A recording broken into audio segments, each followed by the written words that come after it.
is supported by the Farmington Civic Center, bringing a full slate of entertainment to Farmington and San Juan County. The interactive art of Artrageous, Saturday, May 21st at 7:30 p.m. The Farmington Civic Center, 200 West Arrington in downtown Farmington. Find out more online at fmtn.org/shows or 505-599-1148.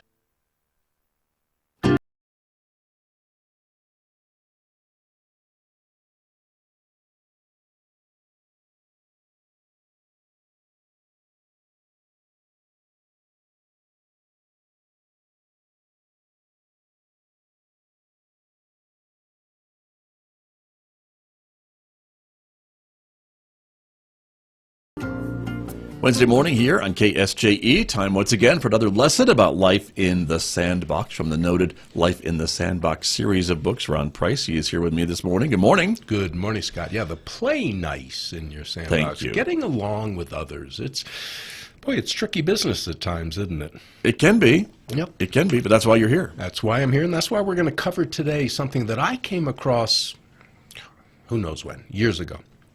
Okay. And I don't know where I got it. It's called Principles for Raising Conflict Productively.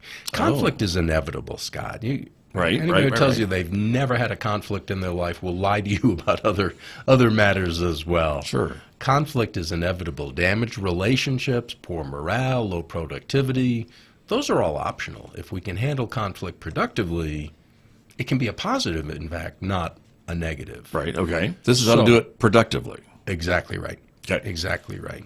So I'm ready. The first one is, what is it? You got it there in front of you. Take care of yourself. Yeah. You know, so many conflicts happen because one person is hurting, they're not at their best, they're frustrated, and they take it out on somebody else, whoever happens to be in striking distance. That's why the old song, "You Always Hurt the Ones You Love," is so true, because if I'm hurting, I'm going to hurt somebody else, and it's probably going to be somebody who's close to me, around me, in proximity. I think that's the word. Right.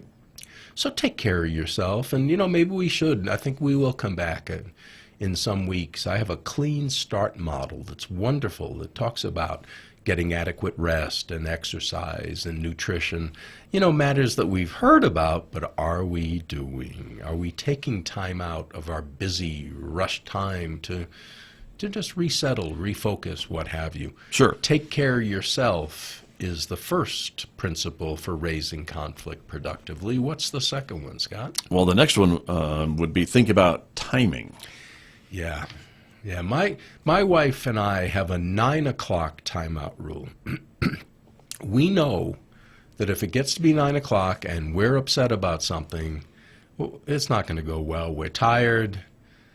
We're liable to say something we don't want to say, do something we don't want to do. Let's just, let's just shut it down. We'll deal with it in the morning. And it's amazing, by the way, how many times I wake up in the morning going, what was that all about?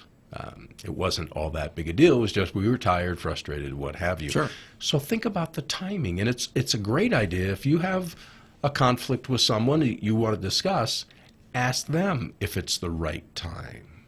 Don't say, hey, we're in a conflict, we're going to talk about this right now. If they're in the middle of a project or they got something else on their mind, personal or professional, you're hurting your chances of a successful outcome. So think about the timing and offer them a vote in what that timing might be. Okay. Number three, be clear about your real concerns. Yeah, so often people get, I want this. Well, maybe there's not enough this to go around, so I'll see you in court. Think about what you really need, not just what you say you want. Get off your position to your real core interests. So a great way to do that is when somebody says they want something from you, ask them why. Why do you want that? Or if I give that to you, what would that do for you? How would that make your life better? And listen for the answer. Because the answer, Scott, will be their true deep-seated need or concern. And you might be able to give it to them in a way other than what they were originally asking for. I'll shorten this story, but I did a mediation one time where somebody wanted a raise and the manager said no. Well, it turns out the person wanting the raise didn't want more money. They wanted prestige because they had more time on the job, more experience than other coworkers. So the boss said, well, if that's what you want, I'll just cut your work week by 5 hours and still pay you the same amount of money. So she got the raise. She got that recognition that she was a more valuable employee, and that's what she wanted. Focus on your real interests and concerns, not just what you think you want. Interesting. Okay. Yeah. We have time for one more? We might. What is We it? do, quickly, using iMessages. Yeah. You know, Scott, you. you Yes, do yes, this, yes. and you do that, and you. Where's the focus? On me, Thank you. not on you. Not on me. I. So I feel, I prefer, I'm concerned. It's much less attacking. You know, those are attacking words that are not going to bode well for conflict resolution.